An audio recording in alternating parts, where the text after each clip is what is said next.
नमस्कार बंधू भगिनींनो, आपल्या सगळ्यांचं सहर्ष स्वागत आहे स्वास्तिकम या माझ्या चॅनलवर। आज मी आपल्यासाठी एक नवीन पुस्तक घेऊन आलेली आहे, ज्याचं नाव आहे तिरुमला तिरुपती श्री व्यंकटेश्वर बालाजी चे जीवनचरित्र व महात्म्य।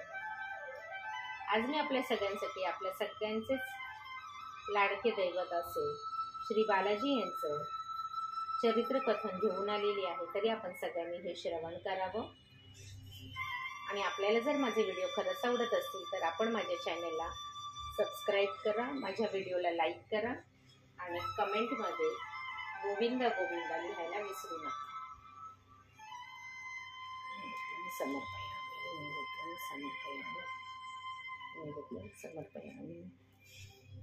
नैवेद्यम समर्पयामि।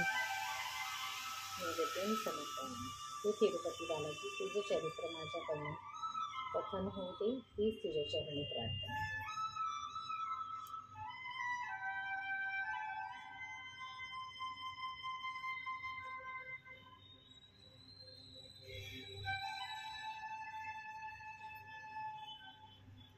श्री गणेशाय नमः।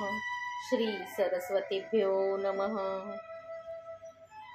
श्री वेंकटेशाय नमः। सूत महर्षींनी शौनकादी महामुनींना श्री व्यंकटेश्वर बालाजी चे जीवनचरित्र आणि त्याची लीला सांगते। भारतखंडात नैमिष पर्वत नावाच्या अरण्यात प्रांत महापुण्य स्थळ आहे।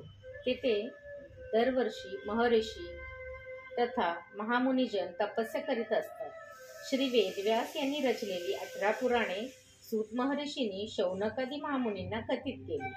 शौनकादी महामुनींनी सूत महर्षींना प्रार्थना केली की, हे महर्षी, कलियुग प्रत्यक्ष दैवम श्री व्यंकटेश्वर बालाजीचं चरित्र व त्याची लीला सांगण्यासाठी प्रार्थना केली। सूत महर्षींनी मुनिजनांची प्रार्थना स्वीकार करून श्री व्यंकटेश्वर बालाजी ची लीला महिमा सांगण्यास सुरुवात केली। सूत महर्षी शौनकादी मुनींना श्री व्यंकटेश्वराची लीला सांगत असताना, हे मुनिवर्य, कलियुगात पृथ्वीवर जन्मलेल्या सर्व मनुष्य प्राण्यांना पापापासून विमुक्त करण्यासाठीच श्री महाविष्णू श्री व्यंकटेश्वर बालाजी या नावाने व्यंकटाचलावर अवतरित झाला। याची लीला अपार आहे। जो कोणी भक्तजन श्रद्धापूर्वक त्यांची भक्ती करील, जो कोणी त्यांचे दर्शन करील किंवा त्यांचे जीवन वृत्तांत श्रवण करील, त्याचा जन्म परम पवित्र होईल, मोक्ष प्राप्तीस जातील, असे सांगून सूत महर्षींनी मनातल्या मनात आपले गुरुदेव व्यास महर्षींचे ध्यान केले। गुरुदेवाचे अनुग्रहाने श्री व्यंकटेश्वराचा महिमा प्रत्यक्ष सूत महर्षींच्या डोळ्यांसमोर दिसू लागला। त्या आधारे सूत महर्षींनी शौनकादी मुनींना श्री व्यंकटेश्वराचे महात्म्य सांगते झाले। नारद महामुनींनी सत्यलोकास जाऊन ब्रह्मदेवाचे दर्शन घेतले। नारद महर्षी ब्रह्मदेवाचा पुत्र आहे। ते नेहमी हरिनाम स्मरण करीत गात 14 भूषणे फिरत राहणे त्यांचा स्वभाव। अशा प्रकारे फिरत फिरत देवता लोकात आपापसात भांडण लावून त्यांना भांडत असताना पाहून आनंदित होणे हाच त्यांचा छंद। दृष्ट शिक्षणासाठी, शिष्ट रक्षणासाठी आणि मानव कल्याणासाठी श्री नारायणास अवतार घेण्याबद्दल प्रोत्साहन करीत असते। नारद महर्षी फिरत फिरत सत्यलोकास येऊन पोहोचले।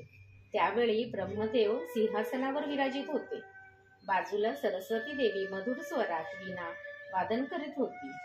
नारदाने ब्रह्मदेवाजवळ जाऊन प्रणाम केला। ब्रह्मदेवाने नारदाला आशीर्वाद देऊन आसनावर बसण्यास सांगितले। त्यावेळी सूर्यचंद्र आदी नवग्रह देवता ब्रह्मदेवाला भेटण्यास आलेले होते। त्रिलोक संचारी नारदाला पाहून सर्व देवता नारदांकडून त्रिलोक समावर ऐकण्यास उत्सुक झाले। ब्रह्मदेवाला पाहून नारद म्हणाले, हे पितृदेवा, द्वापार युगात श्रीकृष्णाचा अवतार घेतल्यानंतर ईश्वराने कलियुगात अद्यापि अवतार धारण केला नाही। यामुळे कलियुगात मनुष्य प्राणी अज्ञानी होऊन खरा धर्म विसरून अधर्माचे स्वाधीन होऊन पापांकंडात पडत आहेत। त्यांच्या संरक्षणार्थ मार्ग दाखवा। ब्रह्मदेवाने नारदाचे मनोगत ओळखून म्हणाला, हे नारदा, तू तर त्रिलोक संचार करणार आहेस. मानव कल्याणासाठी उपाय तू जाणतोस.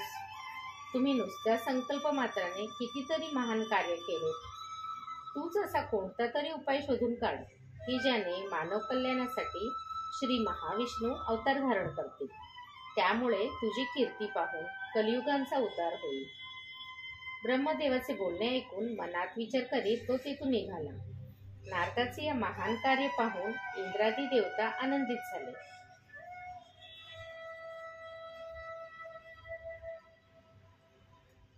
नारद महर्षीने हरिनाम स्मरण करीत करीत भूलोकात गंगा नदीच्या किनारी येऊन पोहोचले.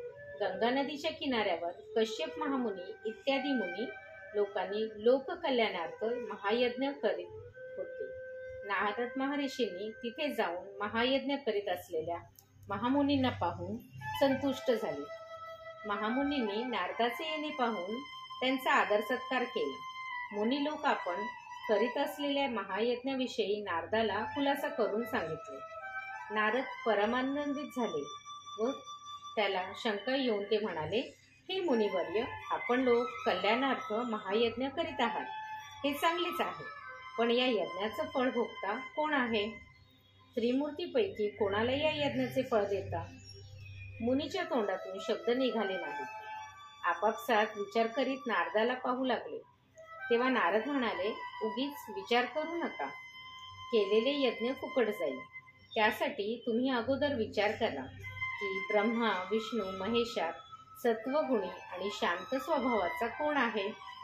अशा सत्वगुणी आणि शांत स्वभावाचे असलेल्याच या यज्ञाचे फळ द्या. नारदाचे असे म्हणणे ऐकल्यावर मुनी लोक आश्चर्यचकित झाले. त्रिमूर्तीमध्ये सत्वगुणी आणि शांत स्वभावाचा कोण आहे? कोणी ब्रह्मदेवाविषयी, कोणी महाविष्णूविषयी, तर कोणी शंकराविषयी आपापल्या पक्षात बुद्धीने निर्णय देऊ लागले. अशा प्रकारे मुनिलोकात कलह निर्माण झाला. मुनिलोक यज्ञ करणे सोडून आपापसात भांडू लागले. शेवटी यज्ञस्थळ रणक्षेत्र बनलं. मंत्राचा उच्चार करणे सोडून अमंगल दूषित भाषणे करू लागले. हे सगळे पाहून नारद मुनी लोकांना म्हणाला, हे मुनिवर्य, तुम्ही आपापसात भांडता कामा नये. आपापल्याच पाहावे. त्रिमूर्तीमध्ये सत्वगुणी कोणात अधिक आहे यापैकी तिघांची परीक्षा करून कोण असा सत्वगुणी आहे हे सिद्ध करा. नारदाचा सल्ला ऐकून ते खरेच आहे असे वाटले. पण मुनी लोकांपैकी कोणीच त्रिमूर्तीची परीक्षा करायला पुढे आले नाही. शेवटी नारदानेच सांगितले की तुम्ही सर्व जण त्या तपोधन भृग महर्षी आहेत. भृग महर्षींच्या त्रिमूर्ती परीक्षा करू शकतात.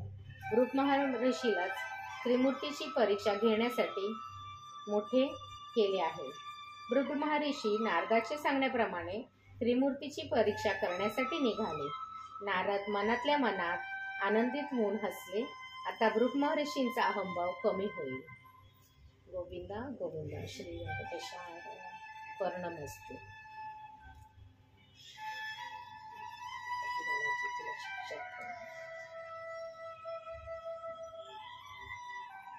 पुढील व्हिडिओमध्ये आपण भृग ऋषींची परीक्षा कशी काय स्थापन झाली ते आपण बघू.